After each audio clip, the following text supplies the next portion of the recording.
Hey, welcome. My name is Dr. Trevor U. Dennis, and we are glad to have you today. This is the ministry of Pillar of Faith, and today we're going to deal with V-Fear. You may not know what V-Fear is, but I'm sure you'll work it out. Father, in the name of HaMachiac, we want to thank you for all the people across the earth realm who are engaging with this teaching right now. Wherever they are, let it be an edification and an encouragement. Let it bring understanding, or rather overstanding, to each and every person. Let it touch every heart, every life, make a difference in every Israelite family. This we pray in the name of HaMachiac. Now, if this is your first time with us, do like, subscribe, share, and click that bell. You want to write to us, HebrewApostolic@gmail.com. We look forward to hearing from you. And of course, make sure you put those thumbs up, because the thumbs up makes the difference. Hallelujah.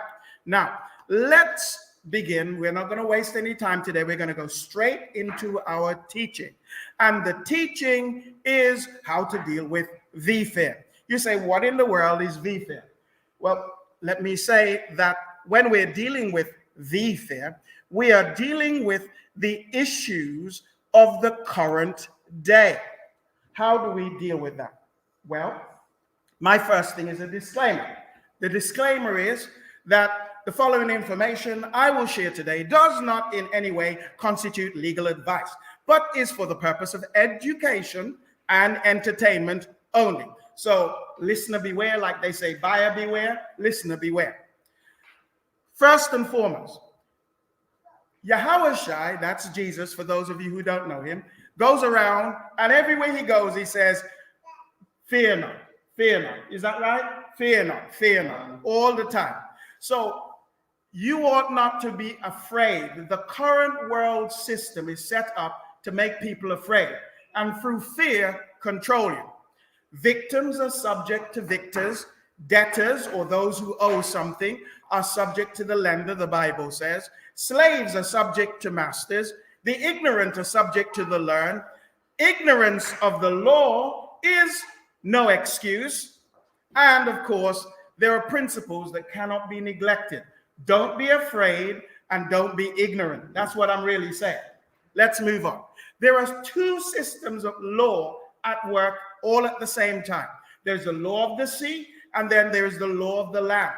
Guess where the law of the sea comes from? Because the beast in Revelation is coming out of the sea, right? And the law of the land is the real law, but let's look at that.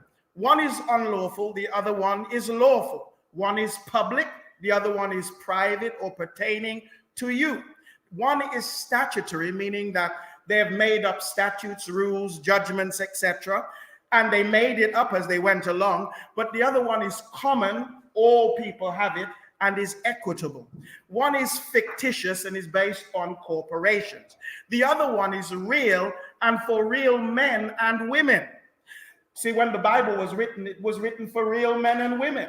It wasn't written for a corporation. The corporation, it didn't say to the corporation, thou shalt have no other powers. It didn't say to the corporations that thou shalt not lie. It was speaking to real people. Then there is one that is written in legalese, because the words that you think you understand, there's one word, understand. When the police come to your door, that is your car door, knock on the window, one of the questions they ask you when they've spoken to you is, do you understand? Which means in legalese, do you stand under the authority of what I've said? And so unless you answer carefully, you end up in a situation where you find yourself in chains again. So legalese is a different language. There are three languages: plain English, legalese, and slang. And when you are in the law of the land, you speak plain English. You speak truth. That's why the Bible says, you shall know the truth, and the truth shall do what? Make you free. One is deceitful, the law of the sea, and the other one is in truth and honor. Thy word is truth. Now, let's move on. The beginning of the law of the sea, or the deceptive law, is based on the Phoenicians. They used to do trade. in different places. And so the sea needed to have a rule. And the rules were written by the phonies. Does that ring a bell? Phony. Tells you straight away what you're dealing with. The Greeks then adopted it, and then the Romans adopted it and called it civil law. Then along came the Europeans, who are the Romans, and it slid straight in behind civil law and became known also as statute law, the rules and regulations. And there are well over 5,000 statutes, well over. There are thousands and thousands of rules and regulations everywhere you go. And these rules and regulations have one goal. We'll talk about that in a minute. But the Europeans then called it the law of commerce or the law of contract. And literally everything we do in life today is about contracting. They don't tell you this. This is not what they say, but it's all about contracts. Everything that comes out of your mouth is a contract. Everything you write down and agree to is a contract. So that's why the Bible says you must be careful what comes out of your mouth. Life and death are in the power of the tongue. Contract law.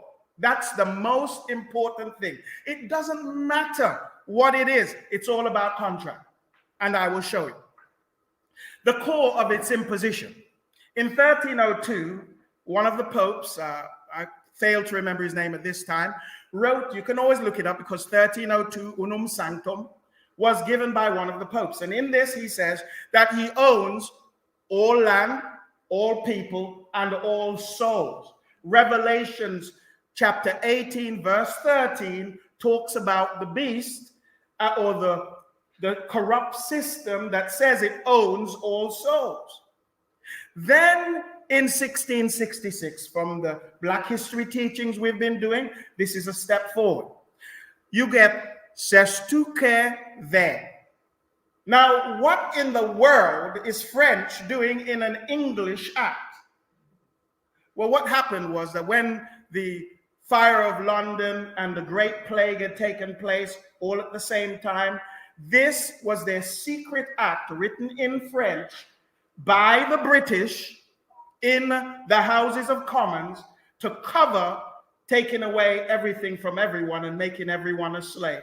They said everybody had been lost at sea, everyone was dead, and therefore the elites could own all of the property.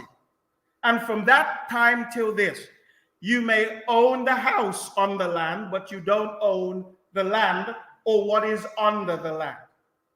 8. In 1875, the UK decided to make something called the registration of births and deaths. As a matter of fact, they made births deaths and deaths deaths. But we won't go into that today. Enough for you to understand that in registering a child, you become the informant. In registering your child, the word child being legalese, your boy or your girl is what it really is. When you registered your child, you became a peer rent. In other words, you were renting that child. That child became a ward of court or owned by the courts or the system. And from that time on, you had no rights. That's why they could take away your child, because they own your child, because you gave your child to them. There are ways to get away from that, but that's not my subject today. Enough to know that in 1888, the first limited liability company was formed. But what they did was they linked birth certificates and limited liability companies together. And every individual became a person or a company. And in becoming a company, you have rights, obligations, etc., etc. But those rights can be taken from you. Those obligations can be imposed upon you. And so at that point, you became a debtor to the system, In 1933 in the USA, they also incorporated birth certificates. And from that time onwards, with that is linked a trust that they then securitized or monetized based on your signatures. And so you do not own what you should own because the system took it away from you. Am I making sense here? Okay. In 1977, corporations started to really proliferate and take off. From then onwards, corporation is the main deal. And guess what corporations do? They have rules and regulations, and they have contracting as the way of relating to one another. You may say rules and regulations and contracting. Yeah, everything they do is based on contract. And if you don't master contracting, you will be taken advantage of at every turn. I just woke up to this. And as I woke up to it, I'm going to share it with you because you are our people and you deserve to know. Somebody say amen. Everyone is a company or a business. You ever heard take care of your business? That's what you got to learn to do. Take care of your business. The law assumes that everybody's an idiot. That everybody except the elites are idiots. I remember what they're dealing with is old law, real law. But they'll put on you all the rules and regulations. They don't pay tax. They don't pay fines. They don't get hung up on the policy officers because the policy officers know that something speaks. Hello? Something speak.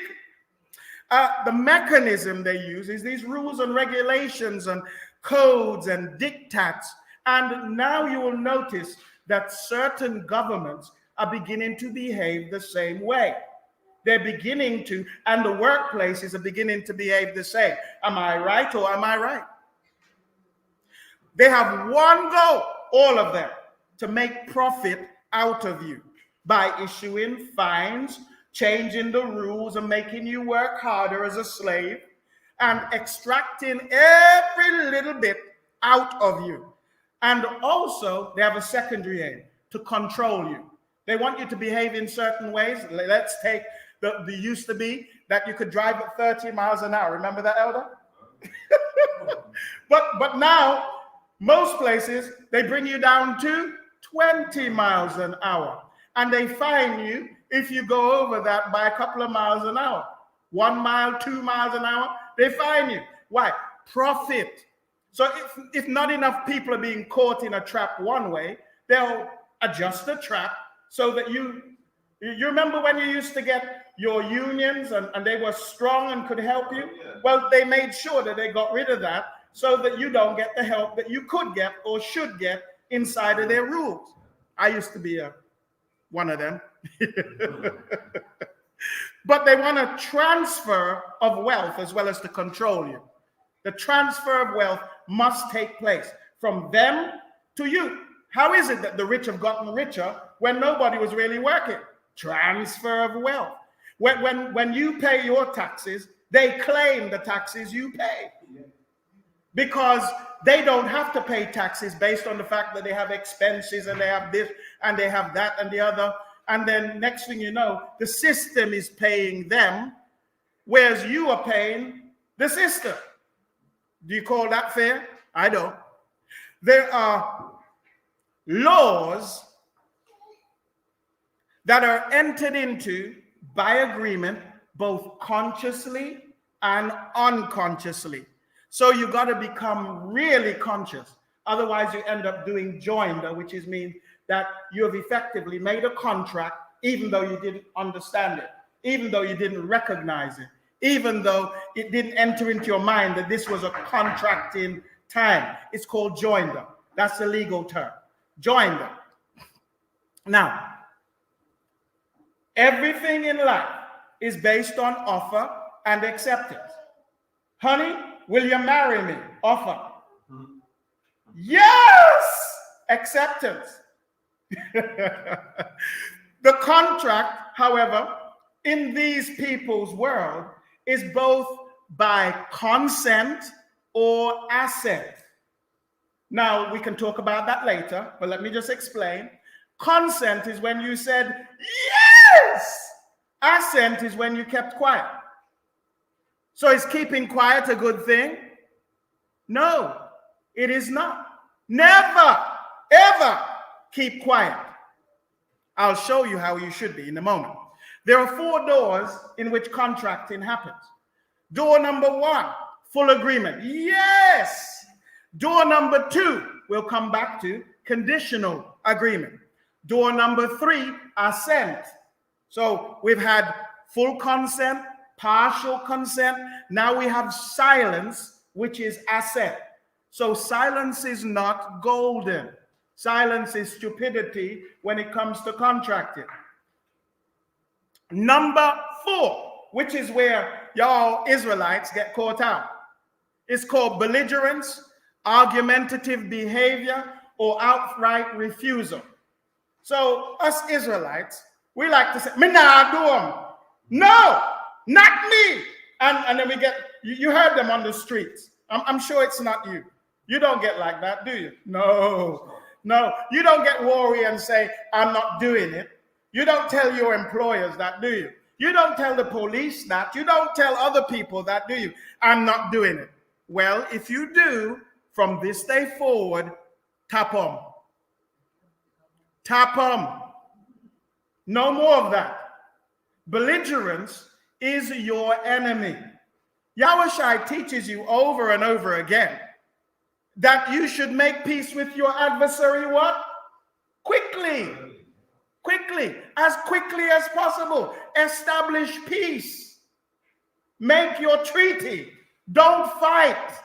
We ought not to fight except to defend ourselves. We have the inherent right to defend ourselves. Other than that, when it comes to words, we would always make peace. Does not the Bible say, as far as possible, live at peace with all men? How many men?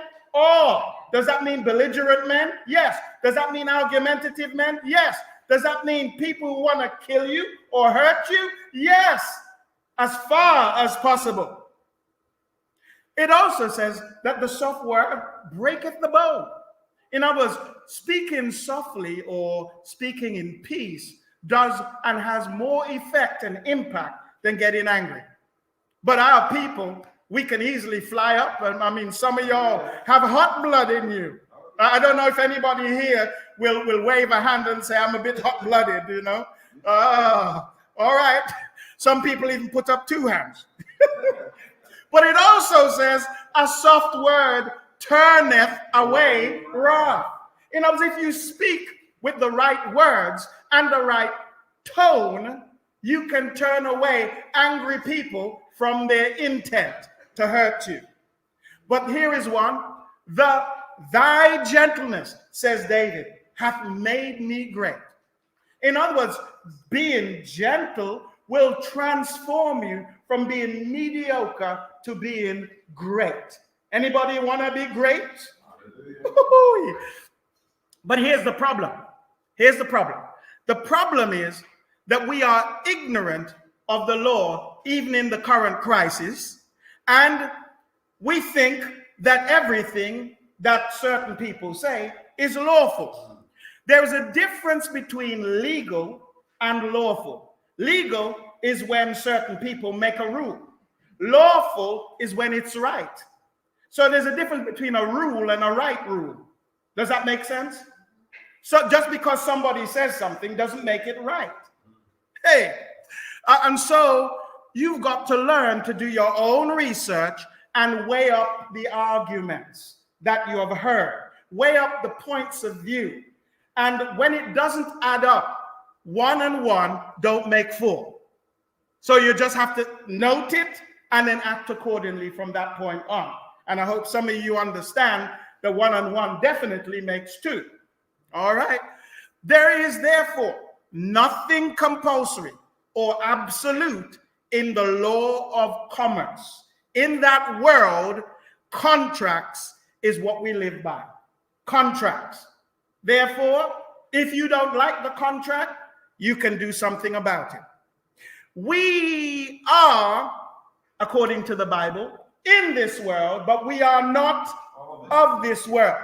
So we ought to bring peace to this world. We ought to bring a different point of view to this world. we ought to make sure that in our workplaces, we're not the one causing a ruckus, we're the ones causing peace. Hey, aha!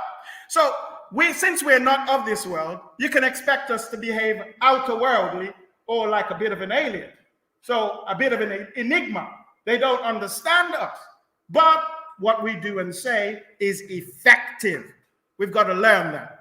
Everything, therefore, is totally, absolutely, primarily, without a doubt, negotiable. You used to hear that, didn't you? Everything is negotiable. Yeah. When they said that, you may not have understood it. But the reason why they say that is because the lawful activities are all negotiable. Everything. If it's not lawful, then it must be unlawful. And that's why they don't want to negotiate. But even in those situations, if you approach them rightly, you are able to negotiate. People can talk to those with a gun and talk them down to disarm them. It's possible. People can talk with those who intend to do harm and bring them down. That's what the soft word is all about. That's what speaking with the right spirit and attitude and choosing your words carefully is all about. Hallelujah. So there is an offer or there is a conditional acceptance. That's all I want you to get out of today. That for every offer, you must have conditional acceptance. Somebody say conditional acceptance. Conditional acceptance. Employers today are taking advantage of people. And what they're taking advantage of is your ignorance. In their desperation to comply and to get you to comply, the elites have invoked personal fear as their weapon. You need to refuse to surrender your Yah-given rights for privileges and penalties, because that's all you get. They give you a privilege today. You can have, an hour's lunch break. Tomorrow they're telling you it should be only half an hour. Does that happen to anyone? But you have rights. Yah-given rights. They're telling you have to work in a certain way. You have rights. You have to work 3 shifts, 12 hours. Well, unless you signed up for that, no, you don't. You have rights, but you have to know what your rights are. So what do you need to do about mandatory anything? Well, first and foremost, since we're governed by consent, the key is to beware what you consent to. Don't consent to everything just because people say that. Beware. And beware of the traps to get you to consent. So that thing that the policy officers say at your door when they knock your window, do you understand? Do you stand under my authority? Is a trap. And they say other things to try to get you to consent. And you've got to learn how to deal with that. Now, that's a matter for personal study. For those of you who are online, you need to study these things. How do I deal with this stuff? The number 2, you need to read your contracts. Read your contracts and become familiar with what's in your contract. And when you are being given a contract, learn to read it there and then and put lines through things, initial them, change them to what you want them to be. Don't accept them as they are. You don't have to. That's the beauty of this. Is you don't, just because it's written, don't mean you have to accept it the way it is. Just because they say it doesn't mean, but you have a commercial 72 hours to respond to every contract, whether implied or actual. So some people imply certain things, you clarify them. And some people make certain things real and write them down. You make sure you adjust them. Don't take them as they are. If you do not consent, you don't have to do it. That's the rule of mandatory. So mandatorily, we want everybody to be in the office at 7 o'clock in the morning. Well, if you don't agree with that, say you don't. But you have to say it in a certain way. We'll talk about that in a while. But the first thing is, thank you very much for that offer. I do not consent. And based on what I do want, I tell you what, based on your claim, I agree conditionally that if you verify these things are so and are this way, then of course, I'll be happy to. And we'll deal with an example in a moment. Okay. For some, it's a new contract. Agree conditionally and change what you don't like. For others, some people will try to trap you with words. So if you feel under pressure, you say, thank you for your offer. At this time, I think it's good for me to listen, and I will come back to you later about this. So you don't have to respond. Who said you have to respond on the spot? Who said? You listen. You say, thank you for your offer. Thank them for the offer is the conditional acceptance. Thank you for your offer. I recognize what you have said. I need to think about it. I'll come back to you. And you come back to them within 72 hours. So you agree conditionally and then change things. Some people will try and trap you. You need to learn how to respond correctly, and you need to practice it at home in front of your mirror until it's part of your DNA. All right? Finally, on this particular page, you need to get help, get advice, get information from the union, from ACAS. Someone sent out a thing about ACAS recently and how they're helping people to get over certain crises that they might be facing in the workplace. Let's continue what to do about mandatory things. You need to learn how to write your own notices, not letters, how to send official groups and people's notices that deal with issues that you are concerned about. And you need to learn how to word them with a little bit of legalese. You need to learn and master legalese. And there are groups out there that will help you. So for instance, one is solutionsempowerment.com. Solutions, plural, empowerment.com. Go to there and you will find a series of letters that will help you, notices that will help you, etc., to address specific issues that might be in your life. Once you learn from a model notice, then you'll be able to apply the same principles to any situations that you have to face. Don't just simply take things and use them as is. You have to learn to critically analyze. Amen? So one of the things that people mention is that they might get harassed. Well, in America, I'm sure that you have that particular equivalent, but in England, we have the 1973 Harassment Act.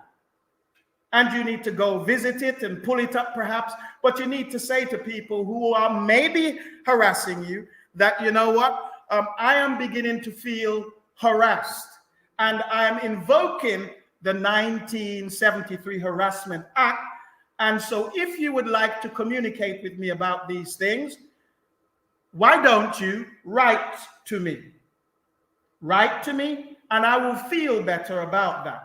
Because what some people are doing is picking up the phone and phoning you every day, every minute, sending you texts. Another strategy, send you emails over and over again. Another strategy, every day you go into the workplace, they will mention it until they wear you down. Whose strategy is that in the Bible? Delilah.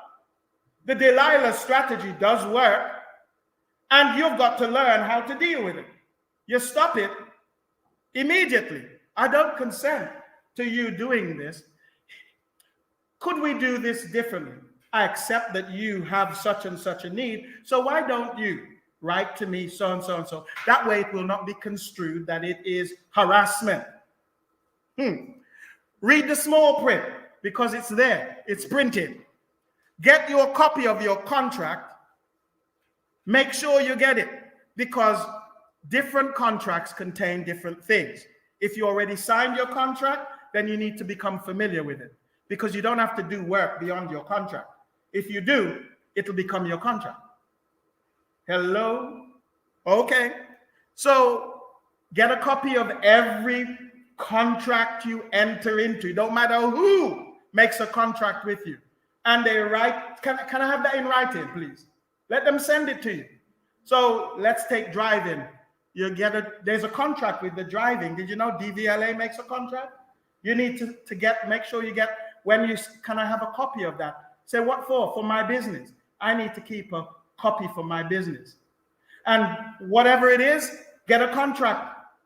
Your workplace, get a contract. You go buy something, there's a contract with it. You need to get a contract. Because when you start keeping track of all the contracts you're making, and you have a nice little file that says contract, what then happens is that contract will help you whenever you have a problem, because you can refer to the contract that you agreed to. And if you didn't like it, soon as you get it, within 72 hours, start crossing out stuff and sending it back and saying a counter offer. All right. Open your mail. Some of you are afraid to open your mail. Some of you don't like opening your mail. You don't like opening even your email because you're afraid. Well, with this tool of conditional acceptance, you no longer have to be fearful, because that's what it creates, isn't it? Is it a bill? Is it a debt? All you do is open it. And when you open it and you don't like it, you write to that. That's an offer. Make a counter offer. It says you owe X amount. You say, thank you very much for your offer. And then you conditionally, can you explain certain things? I'll show you what that is in a moment. Conditionally, these are the things I need to be clear about. Some of them they can't answer. And when they can't answer them, after you've sent them 3 notices, they become responsible if you word your notices correctly. Boom, boom. All right.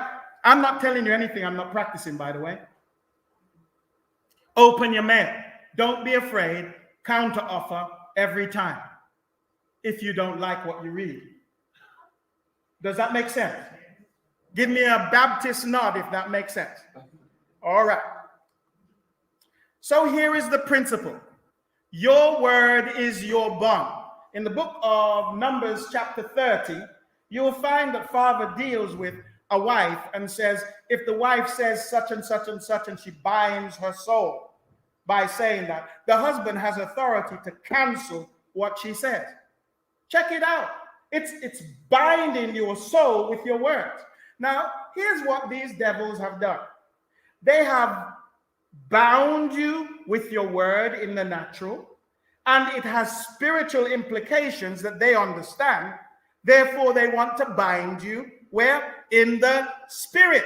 Whatsoever you agreed to on earth or in heaven is established where? On earth. So you have to learn not to start or keep agreeing to things. I can only say this in West Indian vernacular. Tap 'em. Don't do it. Because whatever you agree to on earth is agreed to in heaven. Whatsoever you agree to on earth will impact your spiritual life. And does not the Bible say that it says you should never do what with your enemy? Never trust thine enemy. The book of Sirach chapter 12 verse 10. Never trust people in contract. They have to prove that they're honorable. Am I making sense here? If I'm making sense, give me a hallelujah or an amen or something. So what Yah wants is for us to develop integrity. Let your yea be yea and your nay be nay. Let your words stand. By thy words thou shalt be justified, and by thy words thou shalt be condemned. That's what they're trying to do, condemn us with our own word. And out of the abundance of the heart, the mouth speaketh, means that if you listen closely or pay attention, you're going to see what's in other people's heart concerning you. Do they intend to do you good, or do they mean harm for you? Are they on your side, or are they against you? Well, you conditionally accept everything. That means they can't be belligerent with you or get you on the enforcement side. You know, it's called HR, but really it's enforcement. HR is local enforcement. policy officers are general enforcement officers, and all of them enforce against those who are belligerent, who argue, who fight. So if you're one of them, you need to adjust your behavior. No longer belligerent, but accept conditionally. Life and death aware in the power of your tongue. So control your tongue. All right. So I'm going to take you through a notice concerning some current things that you'll recognize and you'll understand how to apply it, hopefully. So a notice always has over it notice in big caps. And sometimes people say your letter, your this, your that. No, it's a notice. We bring them back conditionally. So when they do that, you reframe. What's reframe? So you say to me that, oh, thank you for your letter. And I will say, oh, I thank you for your offer that it was a letter. But in actuality, it was a notice of conditional acceptance. And I never allow people to reframe. I talk to individuals or men and women. I never talk to the corporate individual. If you look on your birth certificate, there's a caps on it. And where else do you find a cap? Your people's names in caps. It's capita, diminutia, and that form of writing, capita, maximum, diminutia, is found on gravestones. And when the bank write to you, they put it in capita, diminutia, maximus. When all official people write, they write to you, they do the same. They're saying that you're as good as, that's right. That's what they're really saying. They're writing to the corporate or fictional you, not the real you. And so when they write to the corporate or fictional you, you've got to learn how to deal with it. Somebody say deal with it. Yeah. All right, so go and look up how to write a notice.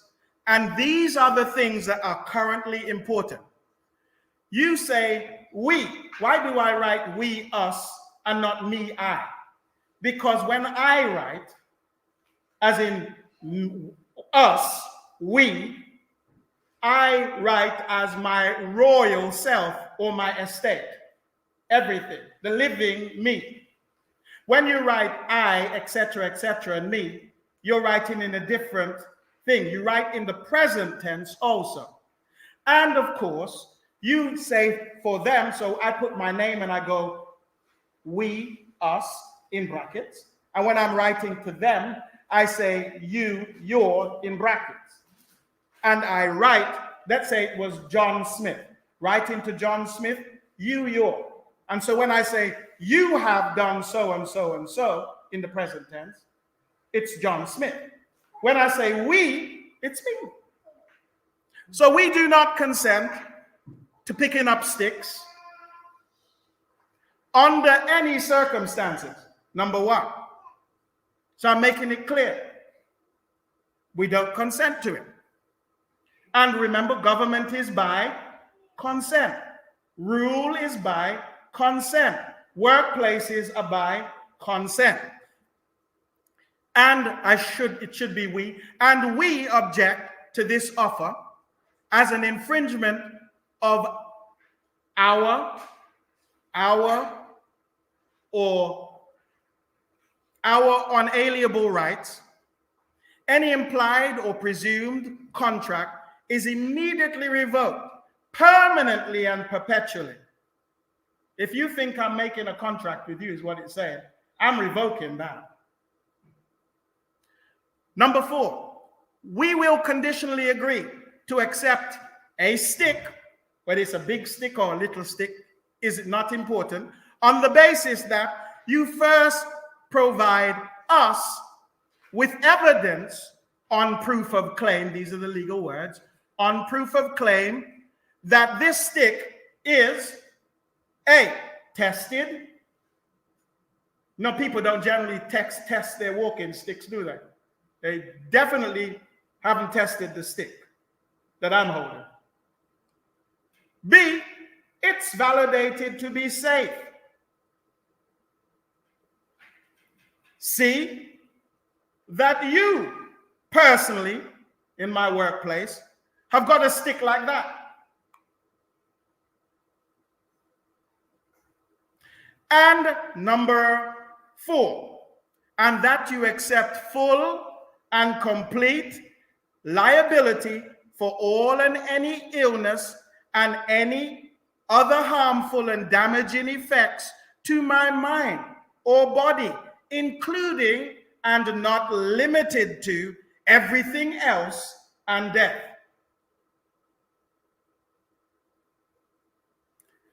Only a reply that fulfills these criteria is acceptable as a bona fide agreement. Now, let's go back here.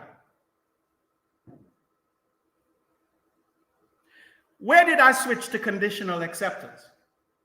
You can start with it, and it can even be in what you're saying, but it must be conditional acceptance. Isn't it point 4? We will conditionally agree to accept that I should have a walking stick as long as you can verify that it fits these criteria. Am I making sense, folks? All right. So you must learn conditional acceptance. Practice conditional acceptance. And conditional acceptance means that you accept, but here are the conditions. Let's summarize. In summary, the law is not what you think. It's not what they pretend it to be. What they call real law is actually statute law. And statute law is not what real law is. Real law is do no harm, injury, loss, and make sure you honor your contracts or be with integrity and keep the peace. That's real law. And according to Paul, Romans chapter 2, the law of Yah is written on your hearts to do those things. In fact, when the law is summarized, it's make sure you love the Most High with all your heart, soul, mind, and strength, and love your neighbor, or do no harm, loss, injury, etc. to your neighbor. So real law is that you must serve the Most High, you must worship the Most High, which everybody on planet Earth is breaking, because we are not doing it with all of our heart, soul, mind, and strength. And the other bit, it's in everybody also to not do. And you want to tell me people don't know it's wrong to lie? They know it because it's in their hearts. They know it's bad to steal. They know they should not cause harm and injury. They know they should keep their word. Am I right or am I right? These are true law. But whether you drive at 40 miles an hour or 30 miles an hour is a rule. In some cases, that rule saves life. And the reason why is because people are inconsiderate and selfish. Nobody needs to tell you to drive at 20 miles an hour when you can see all the cars lined up on the side and you can see activity on the sidewalks. You know you have to slow down because the possibility is somebody, a child, a dog, etc., can come out from behind those cars. But because of our selfishness and we are in a hurry, we'll still drive fast to get where we're going. Am I right? And so that's not law. Those are rules to help us to control ourselves and live within the law of Yah. Let me get back there. False law is about profit. It's about the erosion of your inherent rights and control of the masses. Hey, you, however, are not helpless because everything is negotiable. You just need to learn how to negotiate. The rule of negotiation is the best outcome for a negotiation is win-win. This is something you can practice in your family. This way of speaking, this way of thinking, you can practice with your family.